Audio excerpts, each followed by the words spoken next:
I think so many people are keyboard activists, right? Everybody's good at sending a tweet about how the world should be and nobody's doing anything about it. And that is just very much human nature. We've gotten soft as a culture. Yes. You know, I mean, of course we've gotten soft as a culture in the US because the US has had an incredible 200-year run, right? Like this is just what happens. You know, so as a culture, you know, I can't speak for, you know, people that live in the Amazon River, and I can't speak for, you know, people that still live in Belarus, but the American culture is soft, and that's a great thing. That means there's been enormous amounts of prosperity, but let's not be naive. I mean, people literally complain when somebody gives them the wrong amount of like extra cream in a Starbucks $6 coffee.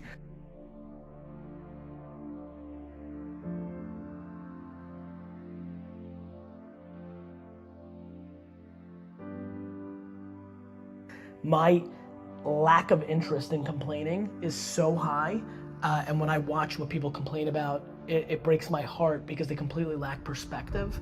And I genuinely believe my happiness and optimism comes from my perspective. Even in political unrest times like right now, a lot of people are very bent out of shape, but the reality is that it's just never been better to be a human being. That's just the truth, that's just data, that's reality. And yeah, I mean, it's just a very fun time to be alive.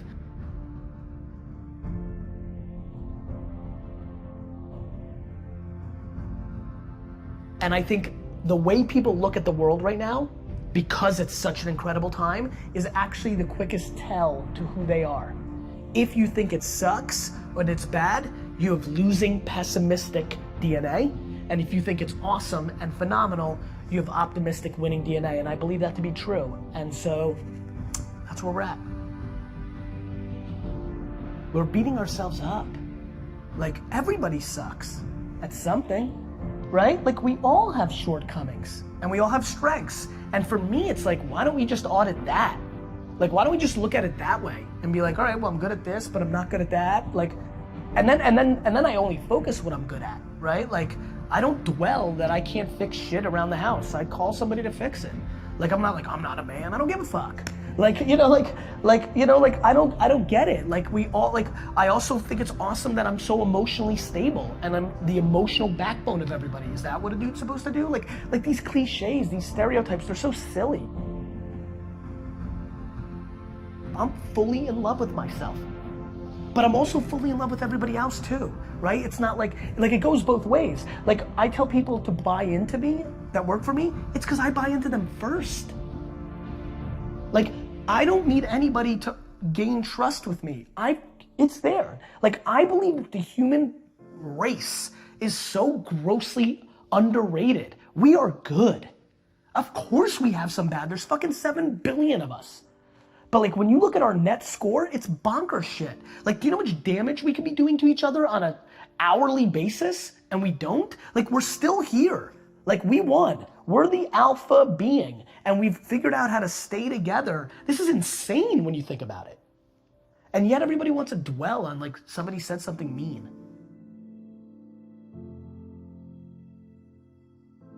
If you want to be an anomaly, you have to act like one. Like, people want all these special things to happen, but then they're acting like everybody else.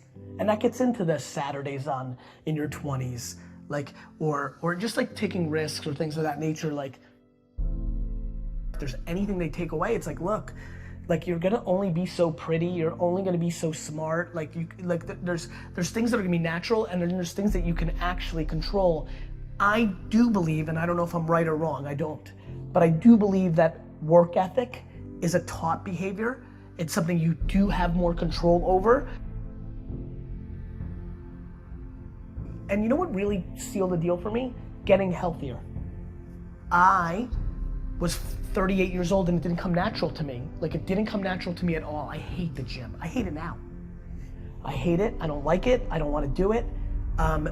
But I knew it was important. And somewhere around midway through being 38 years old, I got serious. I figured out my system. I made the financial commitment, and I've won, right? And I'll never lose again because the system was I needed to be accountable to another human being. So it was about Mike and now Jordan and whoever else is my trainer. I'm doing it almost weirdly more to not let them down. I feel like there's a shift that can make people work harder. The big one that I push is you're gonna die. Like if you're like to me, life is broken down into complaining and not. So if you're not complaining, well then I have no advice for you.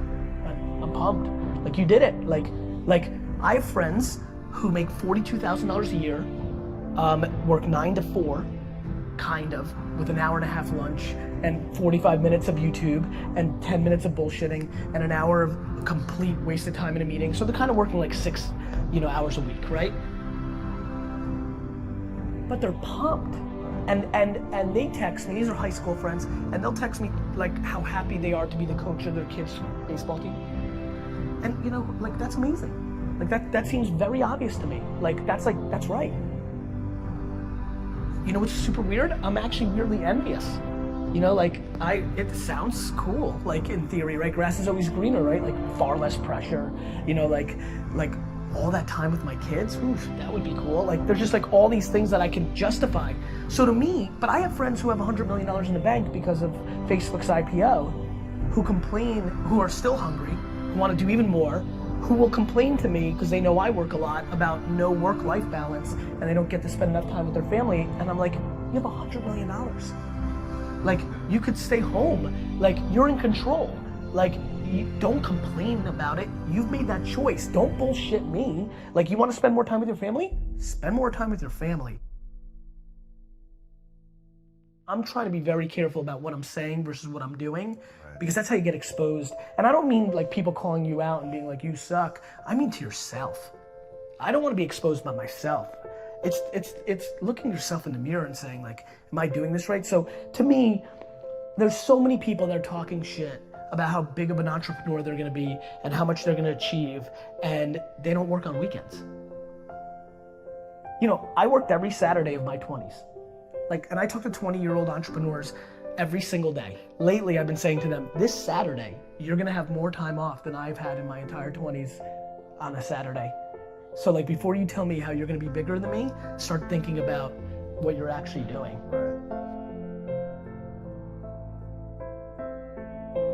I'm careful to not give advice that I know is uniquely something that I was gifted with.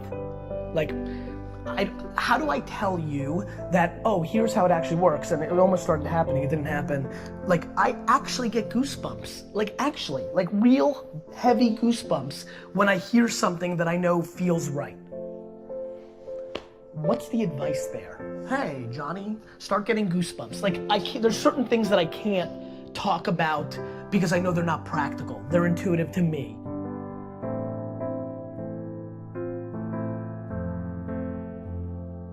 I plan to instill kindness into my kids. I plan on instilling perspective into my kids. I plan in instilling just being a good human being. I plan on making sure they don't use their parents' wealth and micro fame and leverage to impose on any other person. I'm petrified of that. If my kids try to punk their friends on my shit, I'm gonna beat the fuck out of them.